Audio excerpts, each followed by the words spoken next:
intalti duunan tokko janaaza kana dhiquu dhufte janaaza kana harka isiitiin dhooyte hintala gumna dalaydu jettee dhoofte. rasuulli laa tasubbu al-amwaata nama du'e narrabsinaa jedhe rasuul rabbi. intalti tun duunan harka itti ol fuutee gumna dalaydi jettee dhoofte harki itti maxxanee ture. mee haa buqqa'u fidaa mee nama harka kana buqqisu.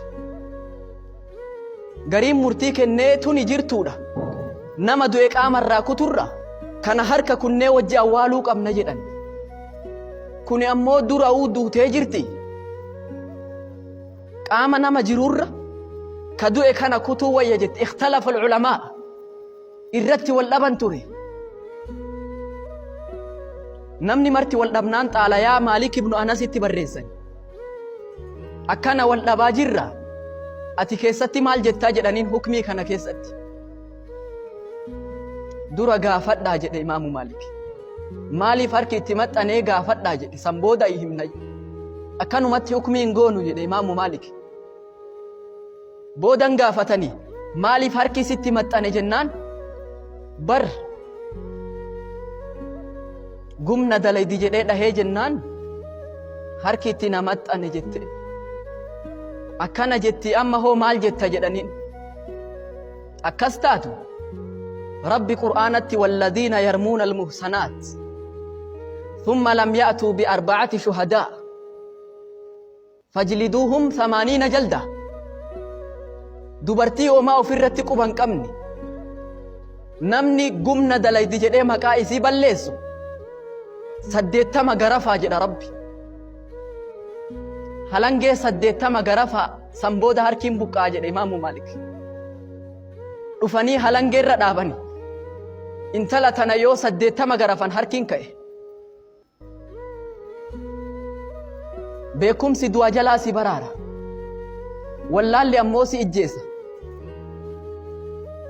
gadaaxu warra banii Israa'el keessa nama tokko lubbuu 99 ajjeesedha rasuul rabbi. irra beekaa lafaa barbaada soqee jalbaaba uffatee nama taa'u tokkotti qajeelchan yaaboo tawbannaanii jirtii jennaan deeminarraa jedhe 100 siin guutadhe jedhe. osoo beekumsa qabaateen du'u ture namni kun. gaafin dhiisne barbaadaaf ka'e namni kun irra beekaa nama argatee san booda rabbi jidduu keetiif jidduu rabbi omtuun jiru tawbadhu jedheen. beekumsi du'a jalaa si baraara yeroo garii wallaalli ammoo lubbuu tantee halaaka. kanaaf nuti marti namni lafaa dhufu beekumsa kana haa barannu diin keenna haa barannu.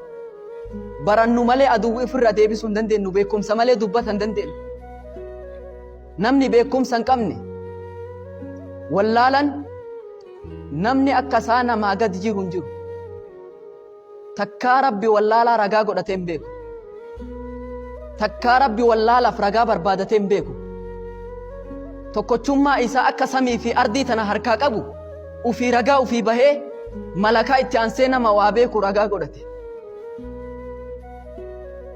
يرفع الله الذين آمنوا منكم والذين أوتوا العلم درجات. نما صدركا غتيك أبو نما الفود كيسا مؤمن توتا كيسا نما وابيك والفود ربي بيكم سان ربي ها قبر إباداك إن بيكم سان هاقون